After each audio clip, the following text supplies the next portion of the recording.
गरीब बन गया करोड़पति। एक दिन 3 शातिर चोर जंगल के रास्ते से बहुत बड़ी चोरी करने का प्लान बनाते हुए जा रहे होते हैं। मेरी बात ध्यान से सुनो। इस बार हम उस बड़े बैंक को अपना निशाना बनाएंगे। अब मैं तुम्हें एक प्लान बताता हूँ। ऐसे बातें करते हुए जा रहे थे, तभी वहीं पर अचानक 2 जादूगर प्रकट हो जाते हैं और वहीं पर अचानक उनकी बहुत ही भयंकर तरीके से आपस में लड़ाई शुरू हो जाती है। वो लड़ाई कुछ टाइम तक चलती है और वहीं एक जादूगर नीचे गिर जाता है और वो दूसरा जादूगर उसे एक पिंजरे में कैद करके अब तुम्हारी शक्तियां भी बाकियों की तरह मेरे पास आ गई हैं। अब मैं महा ताकतवर बन गया हूँ। अब तुम्हारे सारे साथियों को भी मैंने कैद कर लिया है। ऐसा कहकर वहां से गायब हो जाता है। वो तीनों चोर ये सब देखकर बहुत डर गए थे। अरे ये कैसे हुआ? ये अचानक कहां से प्रकट हुए? मुझे तो बहुत डर लग रहा है। जल्दी से जान बचाकर निकलो यहाँ से। एक गांव में विष्णु अपने बेटे मोनू के साथ रहता था। वो बहुत गरीब थे। विष्णु लकड़ियां काटकर ऐसे वो अपना जीवन गुजार रहे थे। एक दिन मोनू अपने पिता से, पिताजी लकड़ियां काटकर तो हमें कोई लाभ नहीं हो रहा है। बाढ़ आने की वजह से हमारा सब कुछ चला गया। यहाँ पर तो हमें कोई पूछने वाला भी नहीं है। मैं तो कहता हूँ पिताजी, आप उस धनवान मक्खन सेठ के पास चले जाएं। हो सकता है वो कोई काम दे दे। बात तो तुम ठीक कर रहे हो, हमारी स्थिति बहुत खराब है, लेकिन वो मक्खन सेठ बहुत खतरनाक आदमी है। उसके पास काम करना कोई खतरे से खाली नहीं है। फिर भी मैं जाकर उससे बात करता हूँ। विष्णु मक्खन सेठ के पास जाकर, सेठ जी मैं बहुत गरीब आदमी हूँ, मैं आपके पास काम लेने के लिए आया हूँ। कृपया करके मुझे अपने पास किसी काम पर रख लें। अच्छा तो तुम यहाँ काम ढूंढने आए हो, ठीक है, तुम्हें मैं एक काम देता हूँ। ये ट्रक देख रहे हो, इसमें बहुत ही कीमती सामान है। इसको एक गुप्त जगह पर लेकर जाना है। अगर ये काम तुम करने में सफल रहे तो तुम्हें मैं बहुत पैसे दूंगा। विष्णु सोच में पड़ गया। मुझे तो कुछ गड़बड़ लग रहा है। ये मक्खन सेठ मुझसे कुछ गलत काम करवाना चाहता है। अगर मुझे पुलिस वालों ने पकड़ लिया, नहीं सेठ जी, मैं ये काम नहीं कर सकता। आप किसी और से ये काम करवा ले। मैं चलता हूँ। कहाँ चलते हो? मैं तुम्हें अभी बताता हूँ। यहाँ पर मेरा टाइम वेस्ट करने के लिए आए थे तुम। वो मक्खन सेठ विष्णु बेचारे को एक पेड़ पर उल्टा लटका देता है और वहां दूसरी तरफ मोनू को बहुत चिंता हो रही थी। अरे पिताजी अभी तक क्यों नहीं लौटे? मुझे तो कुछ गड़बड़ लग रहा है। उस मक्खन सेठ के पास जाता हूँ। वो उस मक्खन सेठ के पास जाकर मक्खन सेठ से अपने पिता को छोड़ने का कहता है, लेकिन मक्खन सेठ मोनू को डांटकर बाहर निकाल देता है। ऐसे मोनू बेचारा उदास होकर लकड़ियां काटने के लिए जंगल चला जाता है और अपने आप से बातें करते हुए जा रहा था। तभी सामने वो कुछ देखकर रुक गया। अरे ये तो कोई जादूगर जैसा लग रहा है और इसको किसने कैद किया है? क्या करूं? इसके पास जाऊं या ना जाऊं? चलो इसके पास जाकर इससे पूछता हूं। वो उसके पास जाकर, आप कौन हो और यहाँ पर आपको किसने कैद किया है? डरो मत, मैं कोई शैतानी जादूगर नहीं हूँ। दरअसल एक दुष्ट शैतानी जादूगर की मेरे साथ बहुत पुरानी दुश्मनी थी। मेरी जगह पर भी उसने अब कब्जा किया हुआ है और मेरी सारी शक्तियाँ भी छीन ली हैं। अब वो बहुत ताकतवर बन गया है, लेकिन अगर मैं यहाँ से आज़ाद हो गया तो मैं उसे बदला लेकर ही रहूँगा। क्या तुम मेरी मदद करोगे? वो बात तो ठीक है, लेकिन मैं तो एक साधारण इंसान हूँ। मैं आपकी किस तरह से मदद करूँगा? इस पिंजरे से मैं नहीं निकल सकता। उस दुष्ट ने इस पर अपना काला जादू किया हुआ है। सिर्फ एक ही चीज से मैं आज़ाद हो सकता हूँ और मेरी शक्तियाँ भी वापस आ सकती हैं।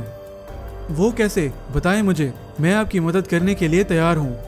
इसी जंगल में एक गुफा है, तुम्हें वो गुफा खुद ही ढूंढनी पड़ेगी। वहाँ पर एक मणि होगी। अगर तुम उस नाग से वो मणि लाने में सफल रहे तो मैं आज़ाद हो सकता हूँ। ठीक है, मैं उस मणि को लाने की कोशिश करता हूँ। बहुत ढूंढने के बाद वो उस जगह पर पहुंचकर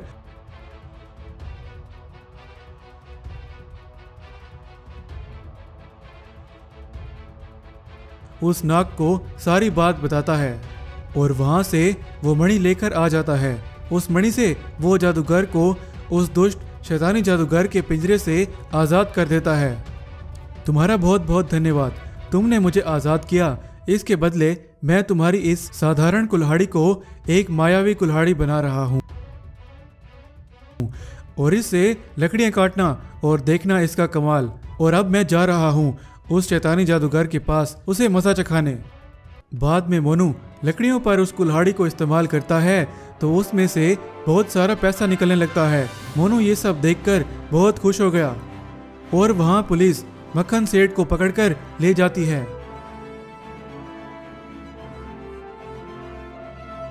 और इस तरह वो बहुत धनवान बन गए। मैजिकल 3 गोल्डन गोट।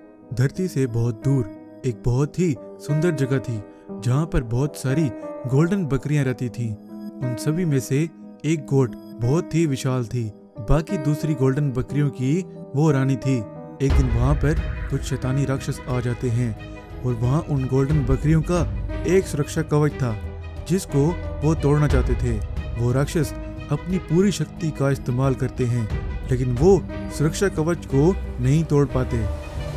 ये सुरक्षा कवच तो बहुत ही शक्तिशाली है, इसे तोड़ना इतना आसान नहीं है।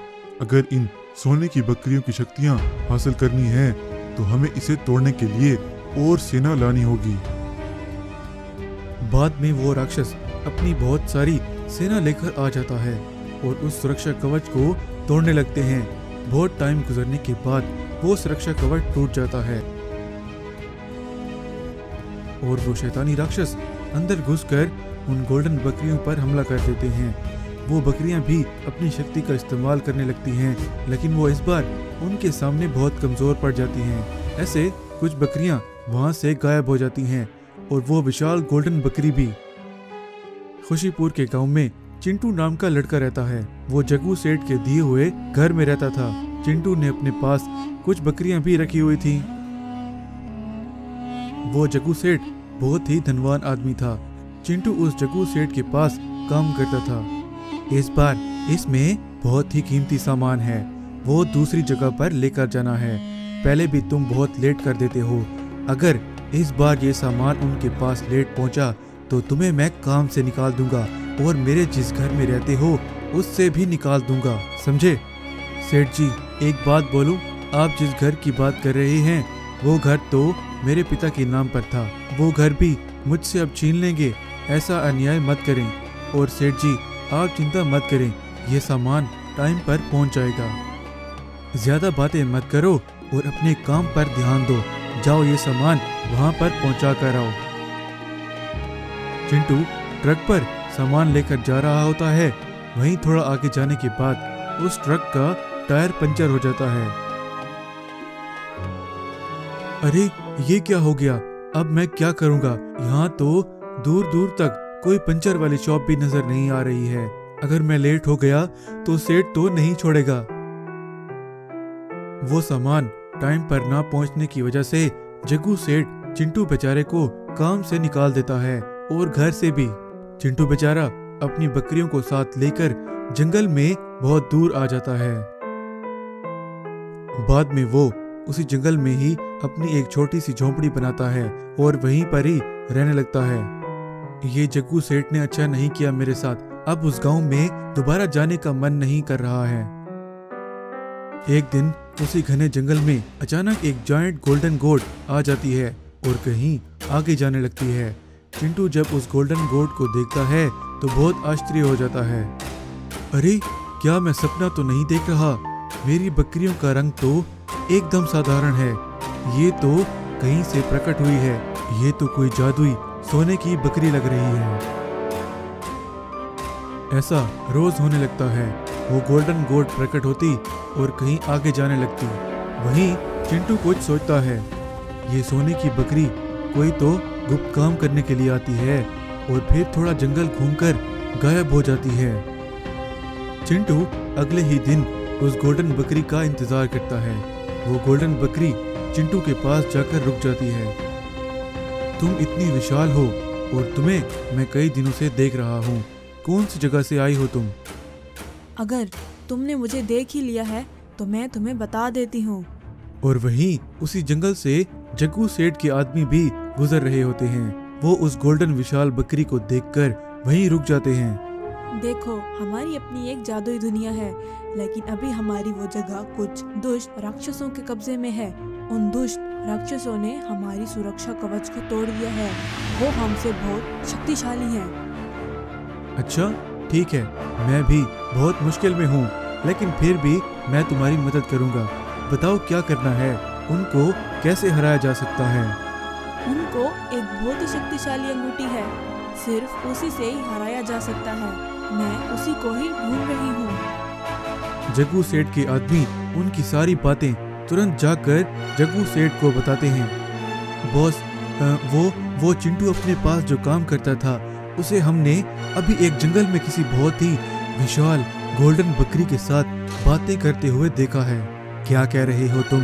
एक विशाल गोल्डन बकरी को तुमने उस चिंटू के साथ देखा है? क्या मजाक कर रहे हो मेरे साथ? हाँ बॉस, सच में। आप वहाँ जल्दी जाकर खुद देख लें। ठीक है, चलो फिर।